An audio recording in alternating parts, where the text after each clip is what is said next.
తనకు విశాఖ నుండి పోటీ చేసే ఆలోచన లేదన్నారు వైసీపీ ఎంపీ విజయసాయిరెడ్డి.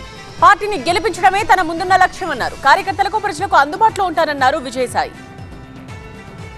విశాఖ నగరంలో వైసీపీ కార్యాలయాన్ని ఉత్తరాంధ్ర రీజనల్ కోఆర్డినేటర్ విజయసాయిరెడ్డి ప్రారంభించారు. ఉత్తరాంధ్రకు తిరిగి రావడం చాలా సంతోషంగా ఉందన్నారు. గత ఎన్నికల్లో ఏ పార్టీ కార్యాలయం వేదికగా విజయం సాధించామో మళ్లీ అదే పార్టీ కార్యాలయాన్ని ప్రారంభించుకోవడం ఆనందంగా ఉందని తెలిపారు. పార్టీ ఓడిపోయిందనే ఆందోళన అవసరం లేదని, ఎన్నికల్లో పోటీ చేసే అభ్యర్థులందరితో కలిసి ముందుకు సాగాలని విజయసాయిరెడ్డి సూచించారు. కార్యకర్తలకు ఎలాంటి నష్టం జరగకుండా చూసుకుంటా అని, నిత్యం కార్యకర్తలకు ప్రజలకు అందుబాటులో ఉంటామని తెలిపారు. తనకు విశాఖ నుంచి పోటీ చేసే ఆలోచన లేదని, పార్టీని గెలిపించడమే తన పని అని చెప్పుకొచ్చారు విజయసాయిరెడ్డి.